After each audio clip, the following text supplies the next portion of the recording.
Par ton sang, vers toi j'avance, saint de ta puissance, fort de ta présence à chaque pas.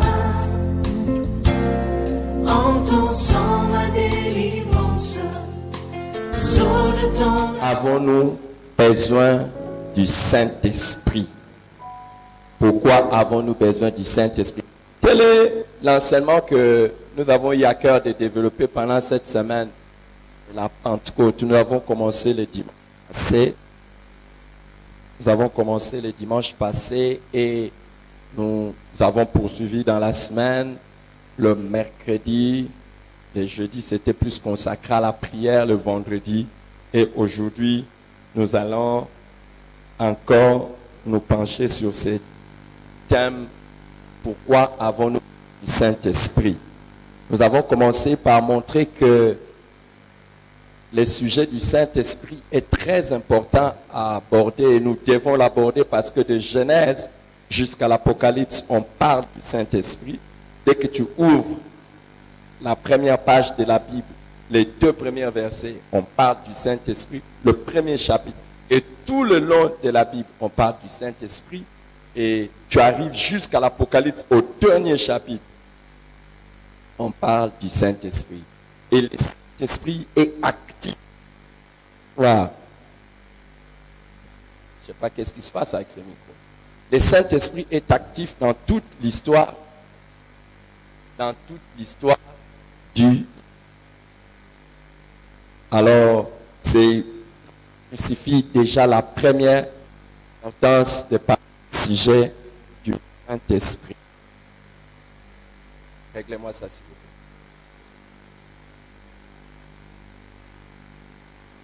plaît.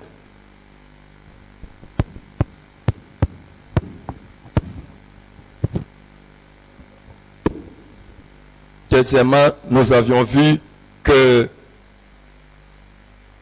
toutes les personnes qui ont opéré avec le Saint-Esprit dans la Bible ont été extraordinaires et ont vécu des expériences extraordinaires. Montez les sons, s'il vous plaît. On vient de changer les micros et montez les sons, s'il vous plaît. Ont été extraordinaires. Alors, troisièmement, nous avons vu que il y a beaucoup d'ignorance et de controverses au sujet du Saint-Esprit. Beaucoup d'ignorance et de controverses au sujet du Saint-Esprit. Beaucoup de gens ne connaissent pas beaucoup sur le Saint-Esprit et beaucoup ont des connaissances erronées sur le Saint-Esprit. Et nous avions vu aussi que le sujet du Saint-Esprit est très capital à cause de la déclaration de Jésus sur l'avantage que lui s'en aille et que le Saint-Esprit vienne. Jean chapitre 16. Et c'est là que je voudrais que nous puissions commencer aujourd'hui.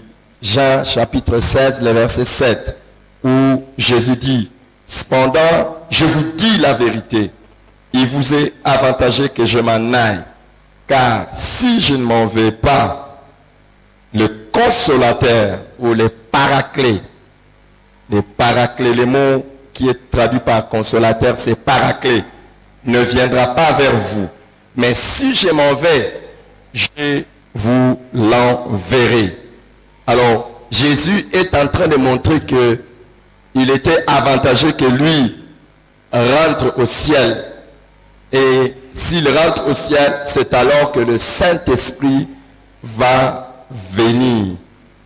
Alors, nous avons déjà vu ça dans la semaine que beaucoup de fois, nous ne comprenons pas la portée et la signification de cette parole. Pourquoi? En tout cas, même les gens qui m'ont suivi dans nos centres de disciples à mission, ils m'ont dit la même chose. Ils disent, pasteur, c'est difficile de comprendre comment Jésus peut dire, il est avantageux que je m'en aille, parce que si je ne m'en vais pas, le paraclet, le consolateur ne viendra pas.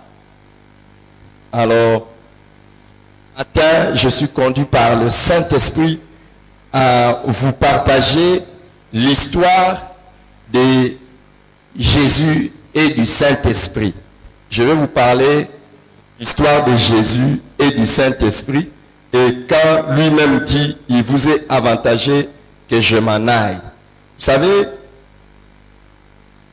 celui qui peut vous parler de quelqu'un et la personne qui connaît cette personne-là, le sujet dont il est question, et qui connaît ce que la personne est capable de faire et qu'il a fait pour elle. Si je vous dis, il vous est, par exemple, si je vous dis, il vous est avantagé que je ne prêche pas et que l'homme de Dieu, que ce soit Rameau ou que ce soit Catolo, qui viennent prêcher ici, si je vous dis, il est avantagé, si c'est moi qui le dis, qu'il est avantagé que moi je quitte la chair et que lui vienne et que l'autre vienne aussi. Donc, c'est que je connais de quoi je parle. Jésus connaissait de quoi il parlait quand il disait, il est avantagé que je m'en aille.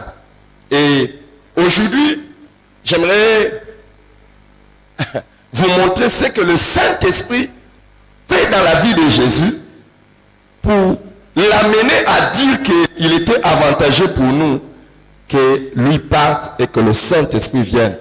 Et que nous, également, avons vraiment besoin du Saint-Esprit.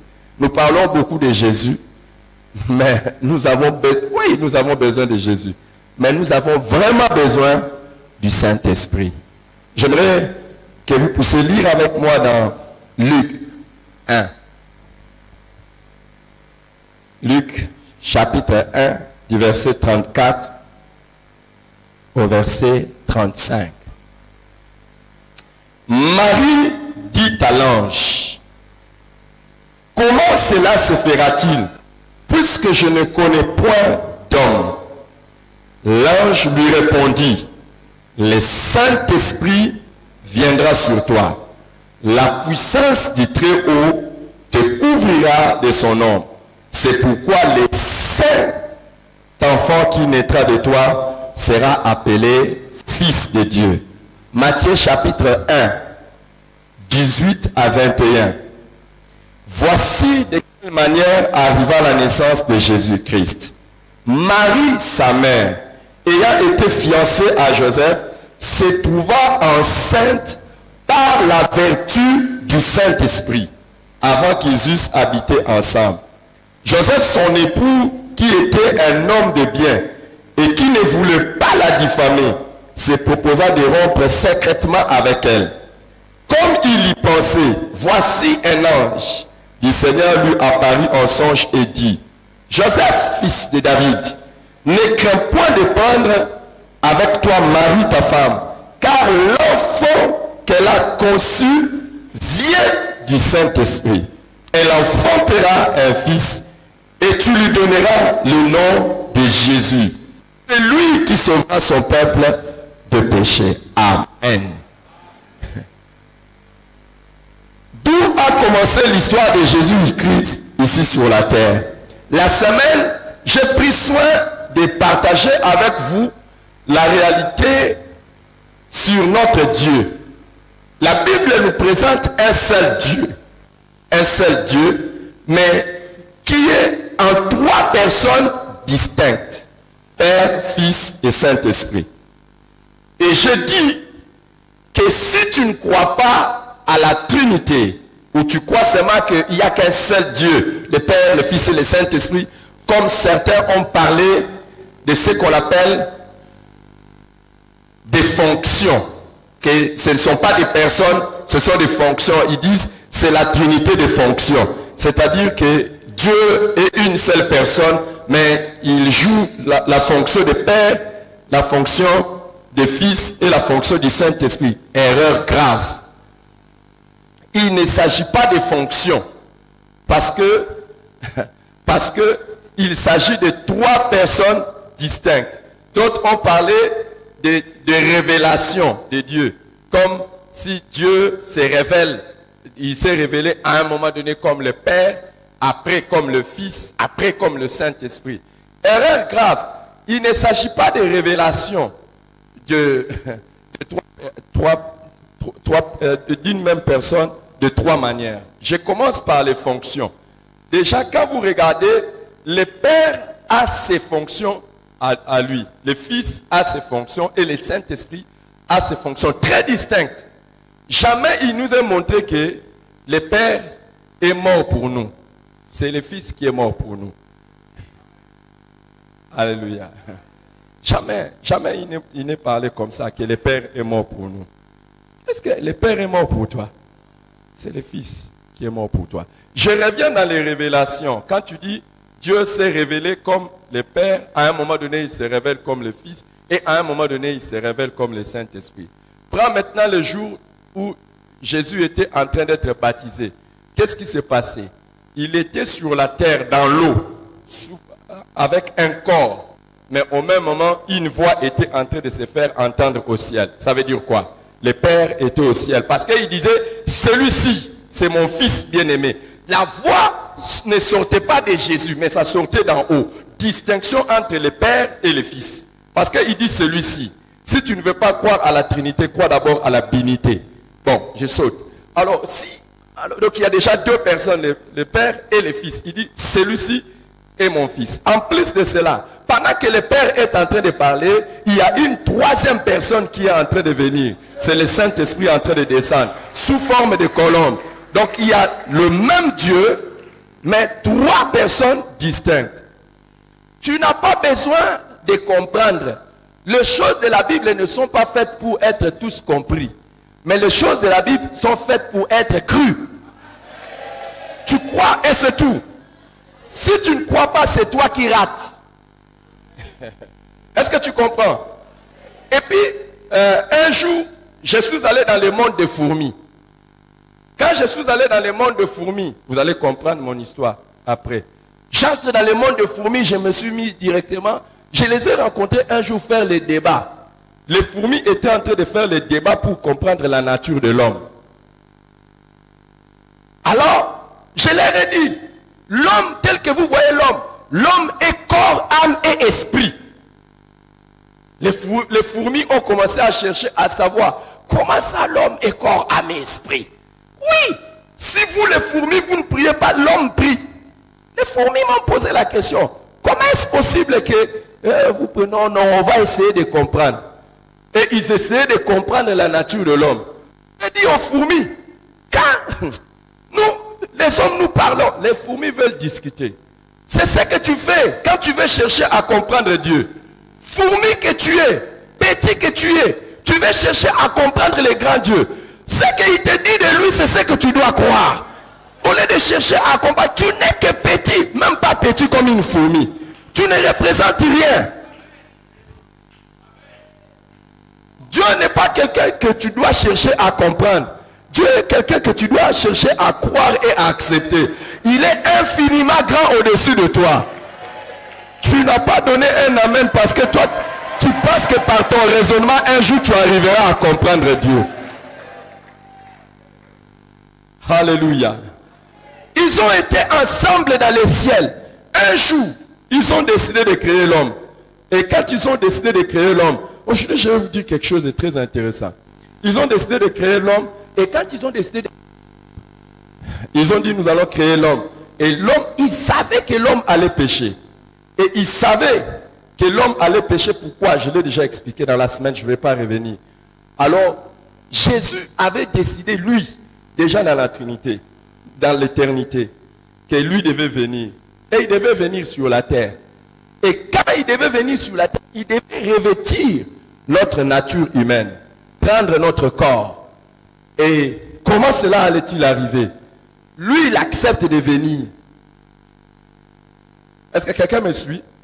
Jésus accepte de venir. Mais il va venir comment? Il y a des choses que lui fait. Il y a des choses que lui ne peut pas faire. Le Père dit, qui va aller sauver les hommes? Jésus dit, moi je vais aller. Mais comment tu vas entrer dans le monde? Tu es Dieu. Je vais vous apprendre comment Jésus venait avant de venir dans le ventre de Marie. Autrefois, dans l'Ancien Testament, Jésus venait sur la terre. Je sais que vous ne savez pas ça. Autrefois, Jésus est venu sur la terre. À un moment donné, il est venu. Et quand il est venu, il a commencé... Il a visité Jacob.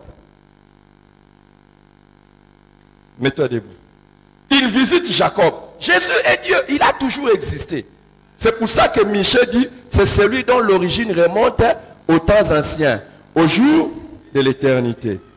Alors Jésus est descendu un jour. Quand Jésus est descendu, et il a vu Jacob, il a tenu Jacob. Jacob, je l'ai vu. Ah, Jacob aussi l'a tenu. Et Jacob a commencé à se battre avec Jésus. Non, non, non, pas Jésus. Jacob a commencé à se battre avec qui? L'ange. L'ange? Hein? L'ange. Il a commencé à se battre avec l'ange. Et quand l'ange est parti, qu'est-ce que Jacob a dit? J'ai vu qui? J'ai vu Dieu face à face. Ce n'était pas un ange normal, c'était un ange spécial. C'était qui? Jésus. Vous savez pourquoi je dis c'est Jésus? Personne n'a jamais vu le Père. Parce que le Père, esprit. Personne n'a jamais vu le Père. Le Père est esprit, mon frère. Le Père est esprit. Qui pouvait voir le Père?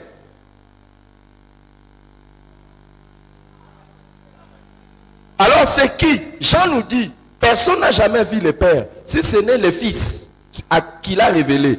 Donc, qui descendait de temps en temps dans l'Ancien Testament? C'était le Fils. Ça ne peut pas être le Saint-Esprit, parce que le Saint-Esprit n'a ni chair ni os. Alors, un autre jour, reste comme ça. Maintenant, tu n'es plus Jacob, tu deviens Abraham. Un autre jour, Abraham voit 3 personnes venir. 3 personnes en train de venir. Et pendant qu'ils sont en train de venir, ils arrivent dans sa maison et ils mangent. Hein? Venez vous deux. Venez m'accompagner. Venez m'accompagner. Nous sommes en train de venir comme ça, là, nous allons visiter Abraham. Et nous arrivons là-bas. Ah! Abraham dit, ah, je vois que vous êtes. Venez ici pour que je vous accueille. Il nous accueille.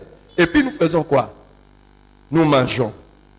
Ah, beaucoup de gens ne savent pas que les anges, quand ils viennent, ils mangent. Un ange, quand il descend, il peut manger. C'est comme ça aussi qu'un démon peut manger. C'est pour ça, dans les systèmes mystiques, vous pouvez amener la nourriture dans une maison et puis les démons mangent ça. Oui. Vous n'avez jamais entendu des fétiches comme ça? Oui. Parce que ce sont les anges. Les démons sont les anges. Mais ils ont mangé. Même Jésus a mangé. Mais la Bible dit, ça c'est Abraham. Toi tu es Abraham ou bien? Tu es Abraham. Maintenant pendant que nous sommes en train de nous promener, qu'est-ce qui se passe? Les 2 anges partent. Et ils partent où? Ils partent à Sodome et à Gomorrhe. Pour aller faire quoi? Détruire. Et Abraham resta avec qui? L'Éternel. On dit il resta avec qui? L'Éternel. L'Éternel là c'est qui? Le Père? Toi qui ne crois pas à la Trinité, je ne sais pas comment tu vas expliquer la Bible. On dit il restait avec l'Éternel et il était en train de discuter avec l'Éternel. Et puis l'Éternel dit, cacherai-je à Abraham ce que je vais faire? C'était qui? C'était Jésus. C'était Jésus, non? Mais les amis, à un moment donné, pendant que Jésus parlait avec eux, et après on dit quoi? Il a fait quoi? Il a disparu. Même quand il a combattu avec Jacob, après il a fait quoi? Il a disparu. Vous savez pourquoi? Prenez.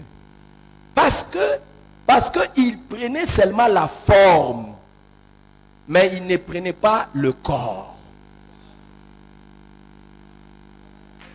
Et c'est ce qui se passe avec les anges. Les anges sont aussi des esprits.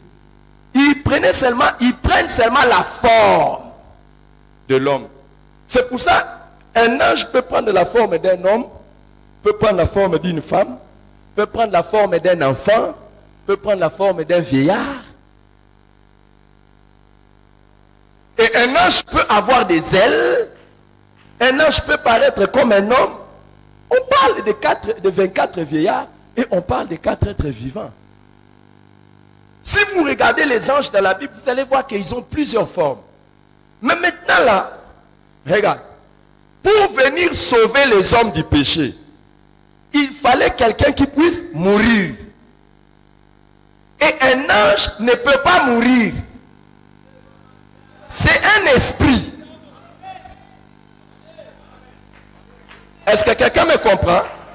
Un ange ne peut pas mourir. Et même Jésus, comme il venait là sur la terre comme un ange, il ne pouvait pas mourir. Il était prédestiné à être un agneau qui va prendre la place des hommes. Alors, attendez, je vais vous expliquer quelque chose. Quand vous entendez Jésus-Christ est l'agneau de Dieu prédestiné avant la fondation du monde, qu'est-ce que ça veut dire? Reprenez vos places, je vais expliquer. Ça veut dire ceci. Quand tu pêches, normalement on doit te tuer. Et quand on te tue, c'est à cause du péché. Pour être sauvé, tu dois verser ton sang. Alors, dans l'Ancien Testament, déjà pour nous aider à comprendre les choses, pour aider les gens, il disait, il faut, quand quelqu'un pêche, on prend un agneau et on immole l'agneau, on tue l'agneau et on prend le sang de l'agneau et on verse sur l'autel, sur l'arche. Et quand je vois le sang, je dis, ok, là, le Père dit, ma justice est satisfaite. Le coupable a été châtié. Est-ce que vous comprenez? Maintenant là, Jésus dit, je dois aller mourir pour tout le monde. Mais pour mourir pour les gens, il ne faut pas venir comme un ange. Il faut vraiment être homme. Mais comment ça va se faire? Le Saint-Esprit dit, je connais.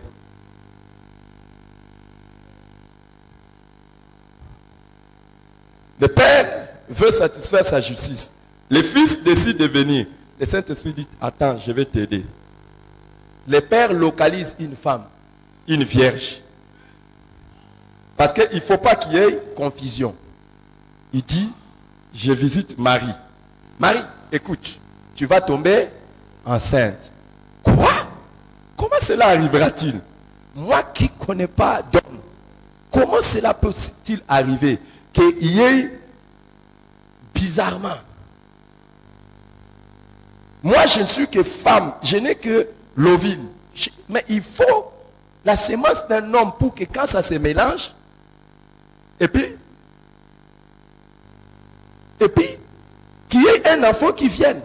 Non, Marie, tu n'as pas besoin que ta sémence entre en jeu pour que l'enfant vienne. Parce que dans ta sémence à toi, Marie, il y a les malédictions d'Adam. Il y a les péchés d'Adam. Il y a des choses qui sont mauvaises en toi. Donc je ne vais même pas prendre les 50% de toi. Donc Jésus-Christ n'avait pas 23 chromosomes. Non. Je ne vais pas prendre tes 23 chromosomes à toi, Marie, pour prendre maintenant 23 autres chromosomes de quelqu'un d'autre et mélanger, ou mystérieusement et mélanger et donner un enfant. Non. Je vais t'utiliser comme une mère porteuse. Moi-même, le Saint-Esprit, par ma puissance, je vais concevoir un enfant et je vais le déposer dans ton ventre. Voici de quelle manière arriva la naissance de Jésus. Marie, sa mère, ayant été fiancée à Joseph, se trouva enceinte par la vertu du Saint-Esprit. Donc, la naissance de Jésus, ce n'est pas un rapport sexuel entre Dieu et Marie, comme les musulmans pensent. Et Jésus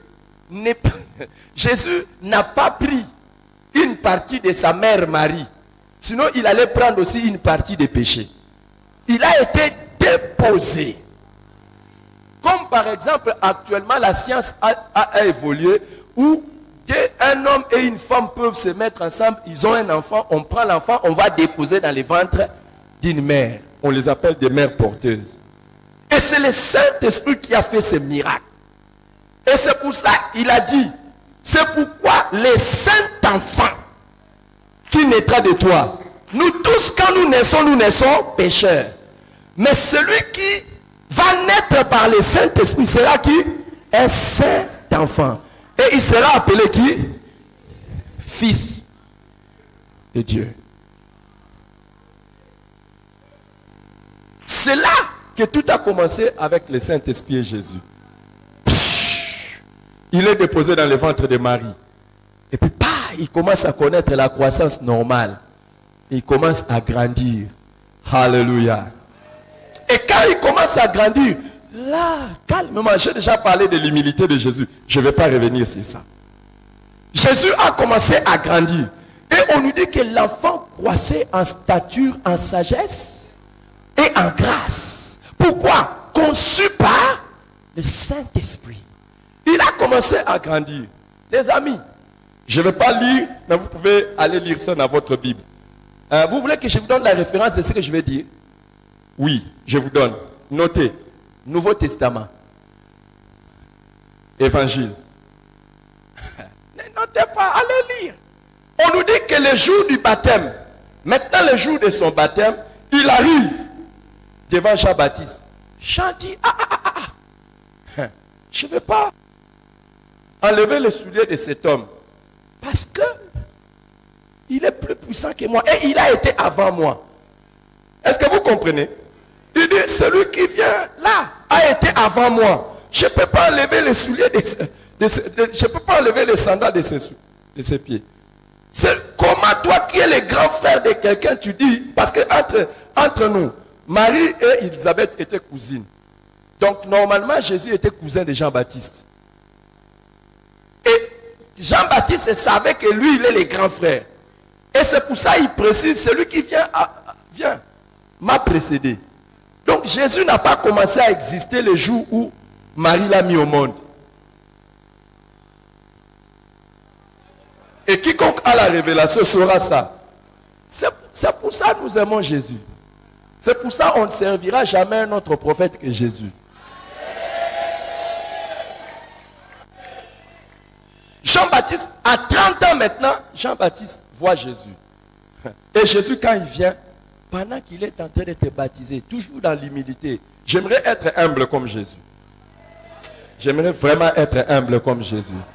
Si toi, vous savez, si toi tu étais Jésus, venant du ciel, tu nais chez Marie, tu commences déjà à dire, quelle pauvreté. Mais lui, pour te sauver, il a accepté de quitter le ciel pour venir ici et naître dans une famille pauvre. Toi, si c'était toi Jésus, tu allais commencer à mépriser tous les pauvres de la terre. Et tu les regardes comme s'ils sentent mauvais. Hey, à 30 ans, il s'est fait baptiser. Le Saint-Esprit descend sur lui. Et quand le Saint-Esprit descend sur lui, la Bible nous dit que l'Esprit les dirige dans le désert pour être tenté. Luc chapitre 4. Le Saint-Esprit les dirige dans le désert pour être tenté pendant 40 jours. Vous savez que beaucoup de gens, j'ouvre une parenthèse que je ferme. Chaque fois, ils ne parlent de la direction du Saint-Esprit que vers les bonnes choses. Ils ne parlent pas de la direction du Saint-Esprit vers le désert.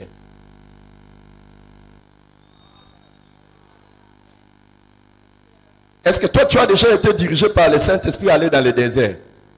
Toi, quand tu parles du Saint-Esprit, tu dis toujours, le Saint-Esprit m'a dirigé vers New York. Et il y en a même, quand tu parles du ministère, ils n'entendent la voix de l'Esprit qui les envoie qu'à Tokyo ou à Singapour. Mais pas à Fumukento. Non, l'Esprit m'envoie à Inzono. Inzono. En tout cas, vous aussi, vous entendez l'Esprit. Hein? Non, mais si je viens et que je vous dis, l'Esprit de Dieu m'a dit d'aller à Massachusetts, beaucoup de gens vont lever les mains. Alléluia. Mais si je dis seulement que non, tel que je suis là, l'Esprit de Dieu m'a envoyé à Kolofuma. Kolofuma, c'est où?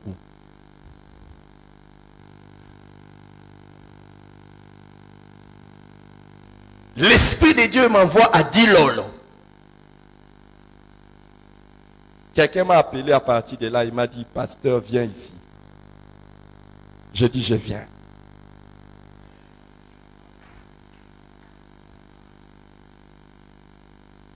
Fungurume t'attends, pasteur Fungurume. Dites Fungurume. J'ai dit, je viens. Quand tu connais Fungurume, tu ne connais même pas ton pays. Honte à toi.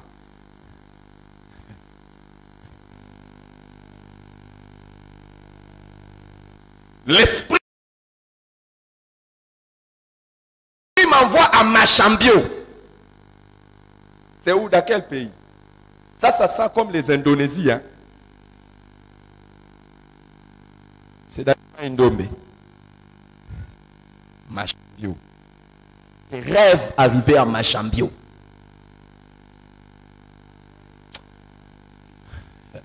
Toi, un jour, j'ai ouvert la carte de notre pays, j'ai ouvert la province de Maindomé, j'étais en train de pleurer. J'étais avec quelqu'un qui connaît là-bas, j'ai demandé seulement, est-ce qu'ici il y a l'église? Est-ce qu'ici il y a l'église? Est-ce qu'ici il y a des églises? Est-ce qu'ici il y a des églises? J'aimerais aller là. Est-ce qu'il y a des églises? Toi, le Saint-Esprit, tu vas croire que c'est le Saint-Esprit qui t'envoie le jour où il te dit Paris.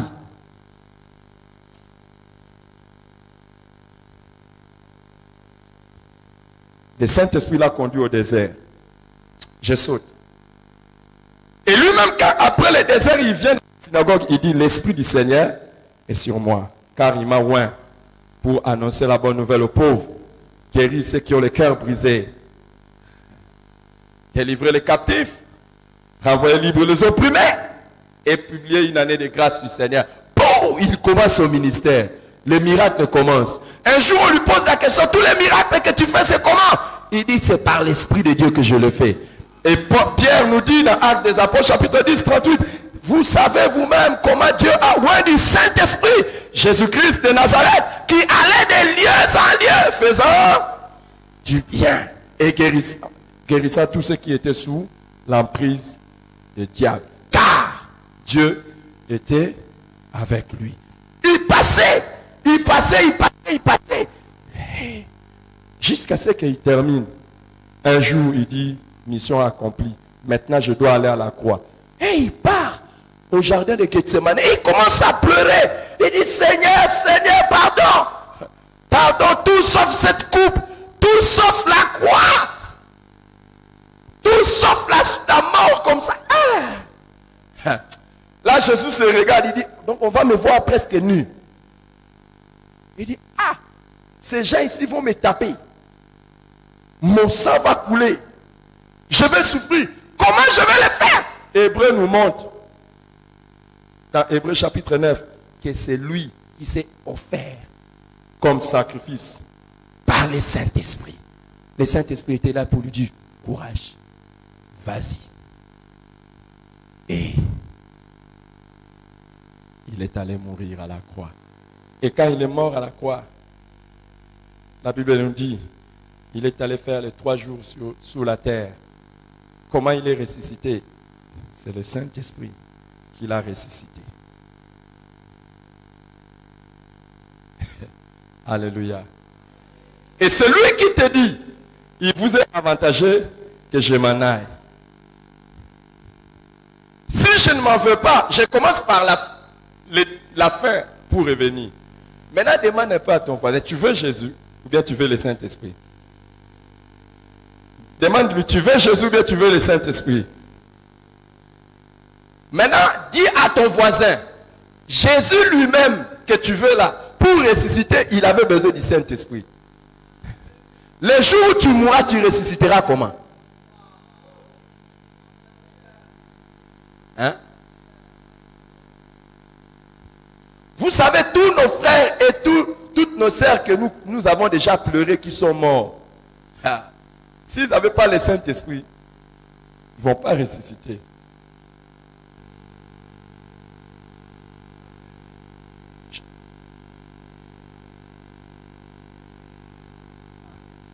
Ah, tu commences maintenant à me regarder. Est-ce que tu as besoin du Saint-Esprit? Non, non, non. Toi, tu as besoin de Jésus. C'est lui que mon âme aime, Jésus. Oui. Et le Saint-Esprit. Et beaucoup de gens aiment Jésus parce qu'ils disent, au moins Jésus, c'est la guérison. C'est le miracle. Mais lui-même, pour faire le miracle, il avait besoin du Saint-Esprit.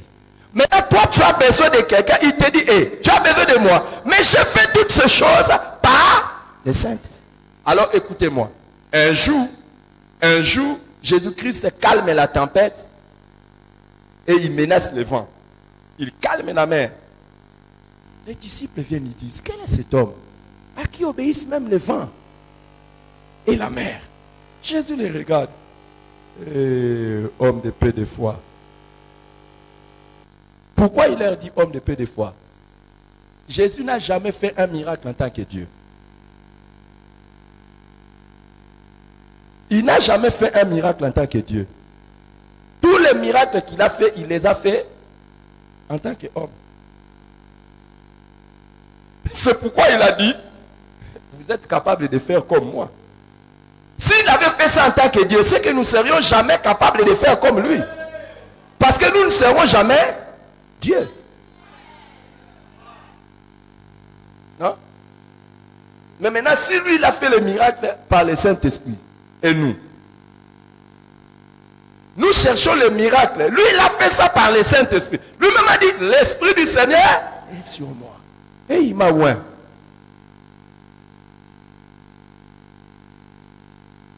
Qui a besoin du Saint-Esprit? Vous voyez, quand vous regardez Jésus-Christ, vous dites, il est l'homme de miracles. Mais lui-même a dit, celui qui croit en moi fera aussi les œuvres que j'ai faites. Et même, il en fera de plus. Pourquoi? Vous savez pourquoi? Il a dit pourquoi? Non, non, non. Il a dit, donnez la suite du verset logique. Il a dit parce que je m'en vais au Père. Et si je m'en vais, je vous l'enverrai. Tu vois, jusqu'aujourd'hui, depuis que tu es devenu chrétien, tu n'as jamais guéri même un mot de tête. Parce que tu ne sais pas qu'est-ce qui faisait que Jésus fasse des miracles. C'était quoi? C'était qui? Quand tu regardes un pasteur prêcher, tu dis, hey, qu'est-ce qu'il est spécial? Il n'y a personne qui soit spécial. Jésus a dit, l'Esprit du Seigneur est sur moi et il m'a oint pour annoncer. Tu sais pourquoi pourquoi tu ne prêches pas comme moi je peux prêcher, ou même mieux que moi? Parce que simplement l'Esprit du Seigneur ne t'a pas oint. Le jour où l'Esprit du Seigneur te oint, tu feras même plus que moi.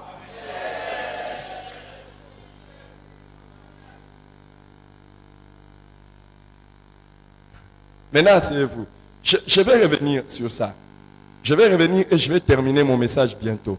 Jésus lui-même a été conçu par le Saint-Esprit. Toi, tu es devenu enfant de Dieu comment? Dans Jean chapitre 3, verset 3, il dit, ce qui est né de la chair est chair. Ce qui est né de l'esprit est esprit. Et ne t'étonne pas que je t'ai dit, il faut que vous naissiez de nouveau. Car le vent souffle, il fait. Tu sais, jusqu'aujourd'hui, tu es devenu, tu es encore religieux parce que tu n'as pas encore été conçu par le Saint-Esprit. On devient enfant de Dieu par le Saint-Esprit. Tant que le Saint-Esprit n'a pas encore fait son travail dans ta vie, tu es encore chair. Tu peux être religieux. Tu peux être religieux. Tu peux prier. Ah, je prie. Oh Jésus. Les autres, ils prient Jésus. Les autres, Maman Maria. Les autres, qui encore? Oh prophète. Oh. Les autres, qui encore? Kimbangu. Qui encore? Ça. Tu ne peux pas entrer dans le royaume de Dieu. Ce qui est né de la chair est chair. Mais ce qui est né de l'esprit est esprit.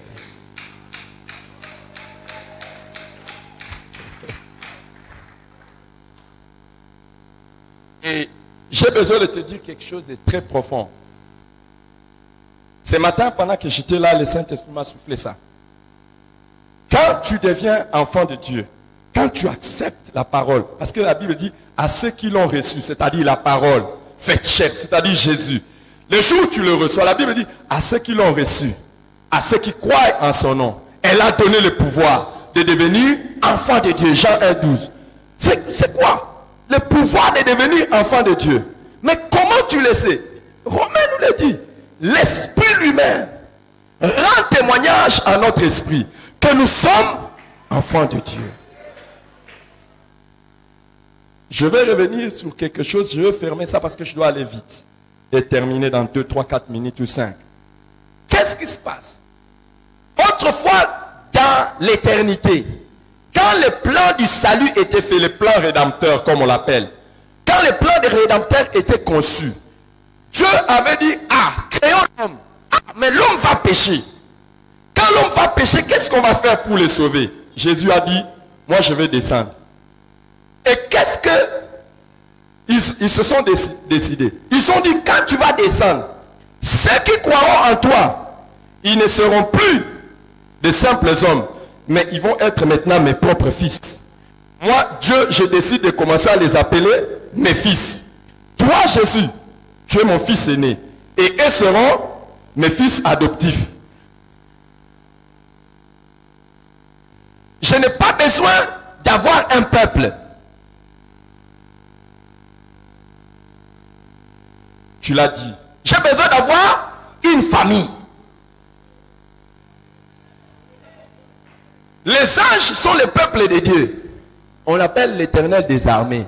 Ce n'est pas à cause des militaires qui sont ici qu'on appelle l'Éternel des armées. Les hommes ont été des créatures de Dieu. Il dit non. Je voulais une race exceptionnelle. Mais j'ai besoin de ceux qui vont accepter. Toi, mon fils aîné, tu acceptes de descendre, de souffrir pour eux. Tous ceux qui vont accepter.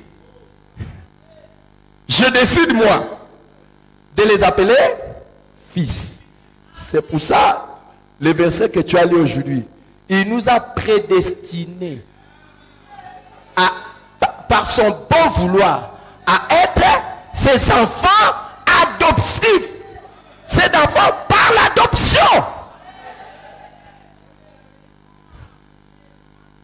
Est-ce que quelqu'un comprend ça?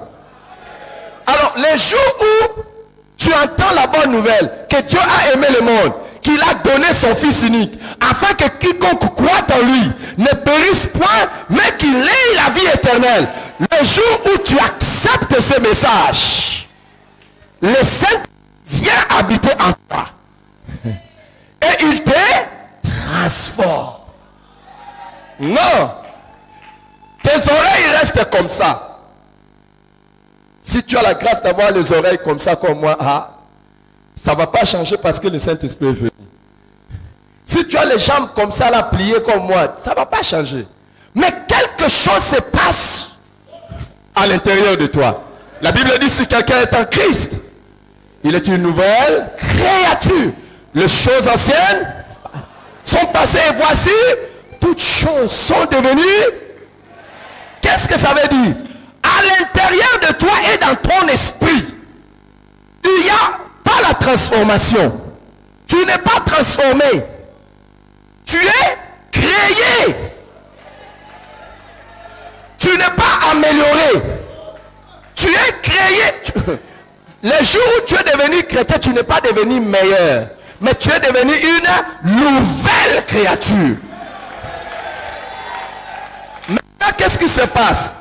Si le Saint-Esprit ne fait pas ça, tu ne comprendras pas les choses de Dieu. C'est pour ça qu'il est écrit, si quelqu'un est né de nouveau, il ne peut ni voir, ni entrer dans le royaume de Dieu. Donc les choses du royaume sont extérieures à toi.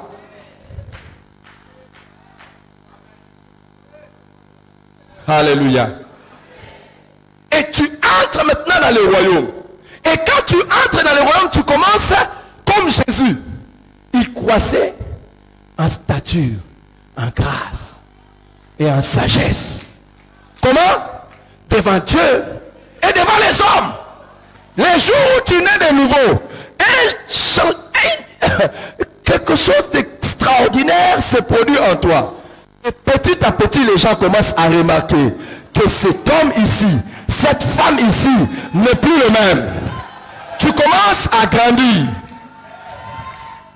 Alléluia. Et le Saint-Esprit, comme il l'a fait avec Jésus, il commence à te diriger dans le chemin de la vie. Il commence à te diriger. Et si tu le veux, il te voit aussi du Saint-Esprit. Et quand il te voit du Saint-Esprit, les mêmes œuvres que Jésus faisait, tu commences. Je vais terminer mon message en disant ceci. Quand Jésus a dit, il vous est avantageux que je m'en aille. Parce que si je ne m'en vais pas, il ne viendra pas. Mais si je m'en vais, je vais vous l'envoyer. Jésus n'a pas dit, quand je pars, c'est fini pour vous. Non. Il a dit, quand je pars faire un travail là-bas au ciel pour vous. Vous savez qu'est-ce que Jésus est déjà parti faire d'abord au ciel? Qui connaît la première chose que Jésus est allé faire au ciel? Tu ne connais pas. Je vais te dire la première chose que Jésus est allé faire au ciel. Il est allé d'abord montrer au Père son sang. Il est allé montrer au Père son sang. C'est ce que Hébreu nous dit. Il est entré dans le tabernacle éternel et il a présenté au Père son sang. Et il dit, regarde mon sang sans péché. J'étais là-bas sur la terre. J'ai résisté au péché. Et je n'ai pas péché. Et j'ai accompli les sacrifices suprêmes. Non, écoute. Mon sang là, il est tellement parfait et précieux que ça ne peut pas représenter un seul pécheur. Mon sang, il est précieux. Ton sang à toi, il n'est pas précieux et il ne peut que te représenter toi.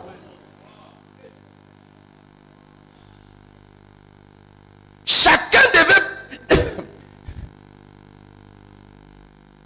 Chacun de nous, si tu devais... Toi, tu peux donner le sang pour tes enfants. Toi, tu peux donner le sang pour tes enfants. Jamais. Toi-même, ton sang doit te... Déjà, ton sang même, avec tes péchés là, c'est trop même. Ton sang même ne représente rien. Mais Jésus a dit au Père, mon sang est parfait.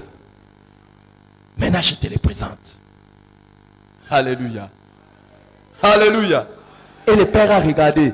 Il dit, oui, j'accepte. Ton sang est parfait. Alors maintenant, vous savez la deuxième chose que Jésus a dit au Père. Maintenant, désormais, Père, j'ai fait ma part des choses. Si quelqu'un croit en moi, tu ne vas plus les regarder avec ses péchés. Tu vas les regarder avec ma justice. Parce que j'ai pris sa place. Tu comprends? C'est pour cela. Tous ceux qui sont sauvés sont appelés saints. Ce n'est pas parce qu'ils ont fait quelque chose. Ils sont appelés saints parce que quand Dieu les regarde, il ne les voit pas, il voit qui? Jésus.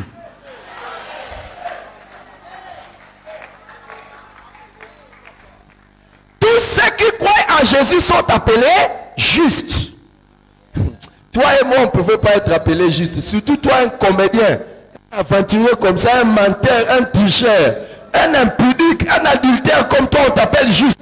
Jamais. Mais quand Dieu nous regarde, il nous appelle justes. Pourquoi? Parce que Jésus s'est fait justice pour nous. Jésus s'est fait sanctification pour nous. Jésus s'est fait rédemption pour nous. Est-ce que tu comprends ça? Maintenant, lui, il est au ciel. Il présente ça à Dieu. Asseyez-vous, je vais vous aider à comprendre. Il présente ça à Dieu. Il dit désormais, quiconque viendra en mon nom, tu vas faire quoi? Tu vas les sauver. Tu vas les regarder comme ça. Et quiconque priera en mon nom, tu vas faire quoi, Père? Tu vas l'exaucer. Maintenant, nous ici sur la terre, qui peut croire en Jésus? La Bible dit que quand le Saint-Esprit viendra, c'est lui qui convaincra le monde en ce qui concerne le péché, la justice et le jugement. Le premier travail que le Saint-Esprit est venu faire, c'est convaincre les hommes en ce qui concerne le péché, la justice et le jugement. Quand tu acceptes, tu deviens sauvé. Et quand tu es sauvé, tu deviens maintenant enfant de Dieu. Et quand tu deviens enfant de Dieu, c'est là où, maintenant là, je vais terminer mon message. Jésus a dit, il vous est avantagé que je m'en aille. Le jour où tu acceptes le Seigneur Jésus-Christ, Jésus n'arrête pas de travailler pour toi. Au ciel, il continue maintenant à travailler pour toi. Il dit, Père, tu vois, il est sauvé. Appelle-le maintenant, mon fils. Et comment toi tu sauras que tu es fils de Dieu? L'esprit, on l'appelle comment? L'esprit d'adoption.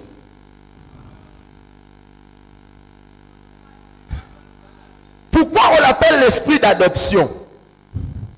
Parce qu'il vient te convaincre qu'à partir d'aujourd'hui, tu es le fils adoptif. Tu es la fille adoptive de Dieu. Fini. Jésus, qu'est-ce qu'il fait au ciel? Non seulement il te présente, il commence à prier pour toi. Chaque fois que tu pries, il dit, Père, écoute. Maintenant, lui, il est au ciel. Toi, ici sur la terre. Lui-même, pour aller à la croix, pour résister au péché, il avait besoin du Saint-Esprit. Toi, ici sur la terre, tu as besoin de qui? Lui, il est au ciel, en train d'intercéder pour toi. Mais si, tu vas, lui, il intercède pour toi, et toi, ici, s'il n'y a pas celui qui l'aidait ici à vivre sur la terre, qu'est-ce que tu vas faire? Tu vas être KO. Tu ne feras rien. C'est pour ça, il a dit, il vous est avantagé que je m'en aille. Pourquoi? Celui qui m'aidait ici sur la terre, c'est lui qui va venir vous aider. Que je termine. Il vous est avantagé que je m'en aille. C'est lui qui m'a aidé à naître, à grandir et à faire de grandes choses. Viendra vous aider. Que je m'arrête? Que je m'arrête? Ou que je dise la dernière chose? Écoute, celui qui m'a aidé à faire les miracles viendra aussi sur vous et vous ferez des miracles. Que je m'arrête? Que je m'arrête? Écoutez, celui qui m'a aidé à ressusciter des morts viendra aussi vous aider à ressusciter des morts. Que je m'arrête? Que je m'arrête? Il vous est avantagé que je m'en aille. Parce que si je m'en vais au Père, c'est pas que je pars dormir. Je pars intercéder pour vous. Non, je vais finir. Jésus avait dit ça parce qu'il voulait te dire, je pars au ciel, je vais continuer à t'aider, mais je te laisse aussi quelqu'un sur la terre qui va continuer à t'aider. Désormais, tu as 2 assistants, 2 paraclés. Qui est qui? Qui est qui? Qui est qui? Jésus est...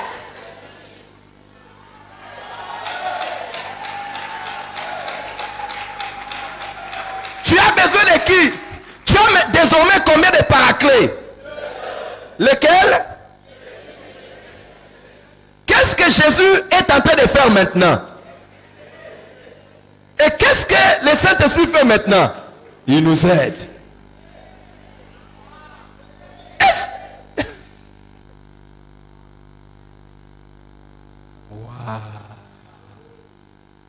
Est-ce que quelqu'un comprend ça? Si vraiment tu comprends ça, est-ce qu'il y a possibilité que tu échoues?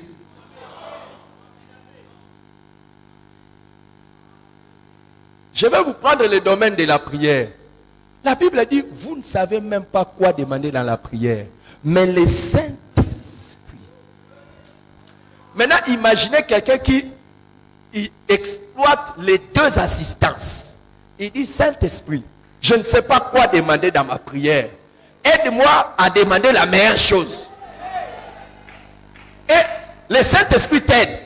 Et tu demandes la chose. Et quand la chose arrive auprès du Père, Jésus dit, tu as entendu? Comment le Père ne va-t-il pas exaucer la prière? C'est la raison pour laquelle, toi qui ne pries pas en langue, tu rates quelque chose d'extraordinaire.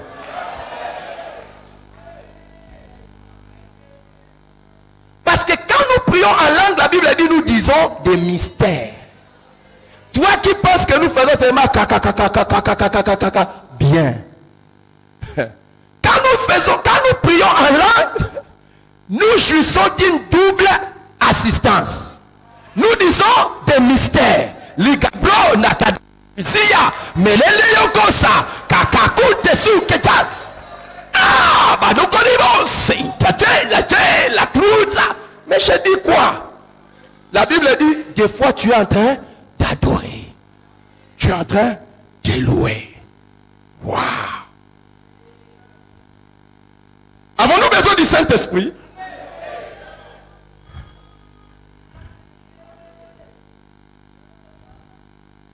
Alléluia. Seigneur, regarde cet enfant rebelle. Regarde cet enfant rebelle. Jésus entend ta prière. Il dit, Seigneur, aide-les. Regarde cet enfant rebelle. Mais qui va transformer cet enfant rebelle? Pourquoi tu ne parles pas au Saint-Esprit aussi?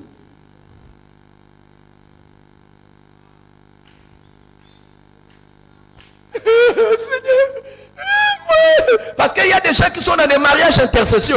Mariage, mais tu n'as jamais ça, tu demandes l'assistance de Jésus. Demande aussi l'assistance.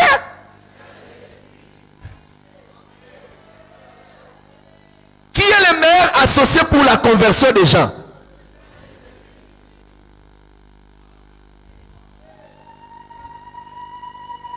Qui est le meilleur associé pour la conversion des gens?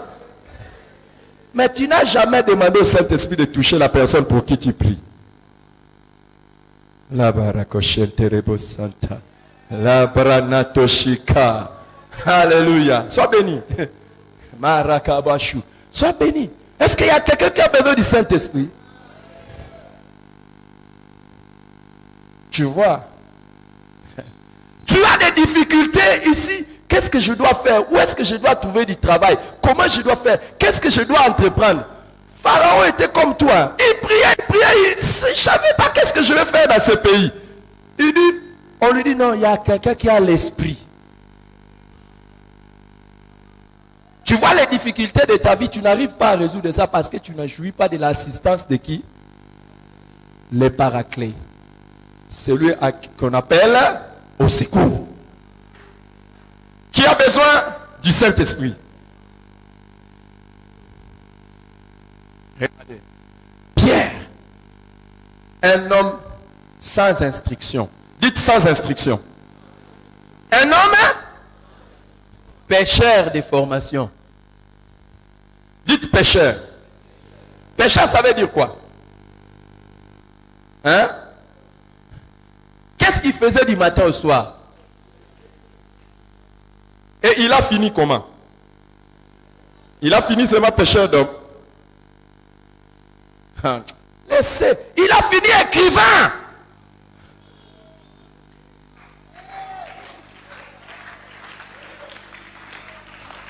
Tu ne peux pas imaginer combien savant tu peux devenir avec le Saint-Esprit.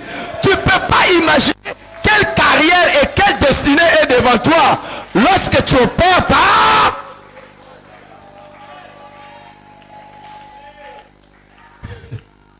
Il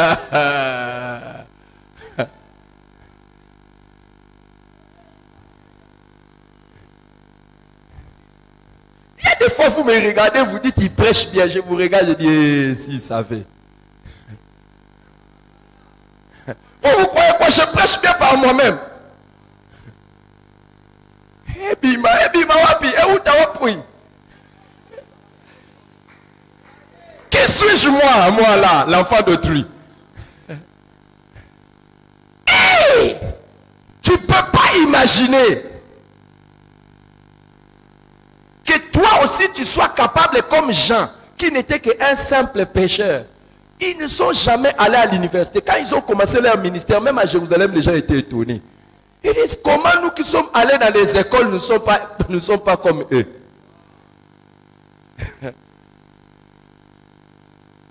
Wow. Qui a besoin du Saint-Esprit? Je voudrais prier pour quelqu'un qui a besoin du Saint-Esprit. Je vais prier pendant 5 minutes. Non, pas 5, 2 minutes. Je ne crois pas que le Saint-Esprit a besoin de 10 minutes. Je crois qu'il a besoin vraiment de 2, 3, 4 minutes, 1 minute. Que ta présence en moi devienne réelle. Je veux une autre dimension de toi. Alléluia. Qui a besoin de la présence du Saint-Esprit? Double assistance.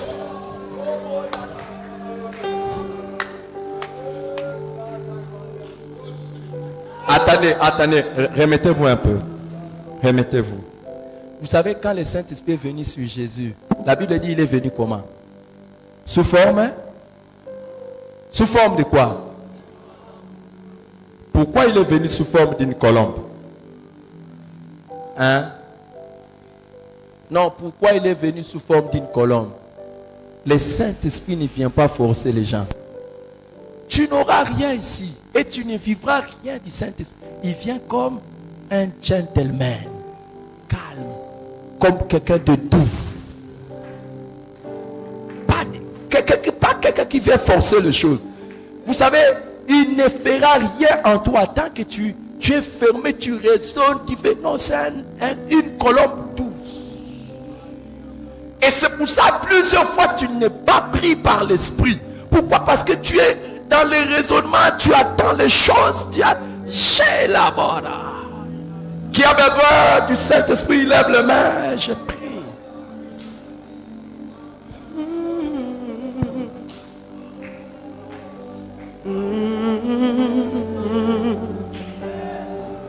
Reçois le Saint-Esprit. Je prie au nom de Jésus. Je prie au nom de Jésus-Christ. Toi qui as besoin du Saint-Esprit, tu le reçois aujourd'hui. Que sa présence devienne encore plus réelle pour toi.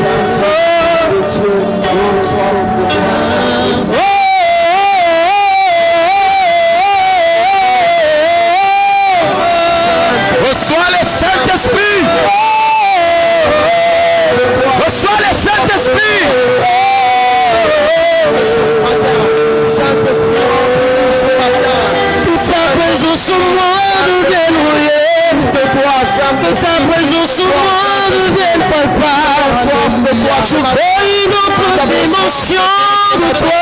Remplis-nous, Seigneur Saint-Esprit. Remplis-nous, Seigneur Saint-Esprit. Ta présence en moi devienne réelle. Ta présence en moi devienne palpable.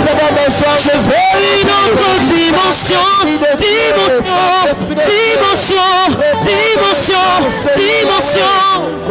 présence en moi devienne réelle. Que ta présence en moi devienne palpable.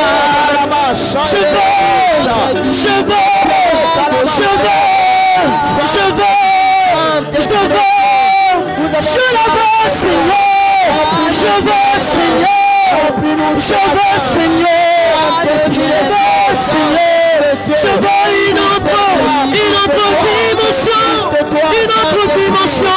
une autre dimension. Oh, que ta présence en moi devienne réelle. Que ta présence en moi devienne palpable. Je veux une autre dimension de toi. Que ta présence en moi devienne réelle. Que ta présence en moi devienne palpable. Je veux une autre dimension de toi. Que ta présence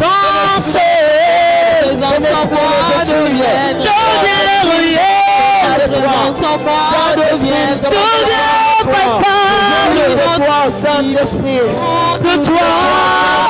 Oh, la dimension du toucher. La dimension du toucher. La dimension de gloire, de puissance. Remplis-nous ce matin.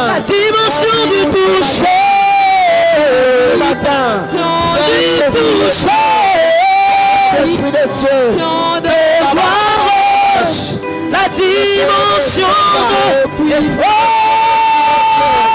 la dimension du toucher, la dimension du toucher, la dimension de gloire, la dimension de Dieu, la dimension du toucher, la dimension de gloire, la dimension de puissance.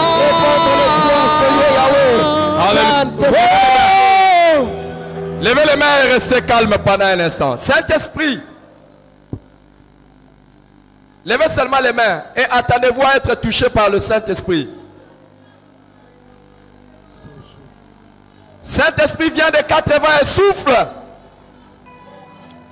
Viens des 80 et souffle sur ton assemblée. Viens des 80 et souffle sur ton assemblée. Jésus avait dit, si quelqu'un demande, il recevra le Saint-Esprit.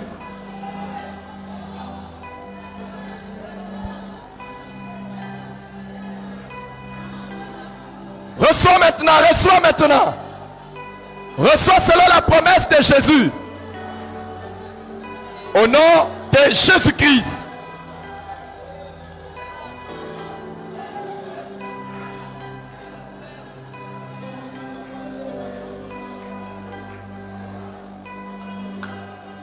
Merci Seigneur. Par ton sang, vers toi j'avance. Saint de ta puissance, fort de ta présence à chaque pas. En ton sang ma délivrance, sceau de ton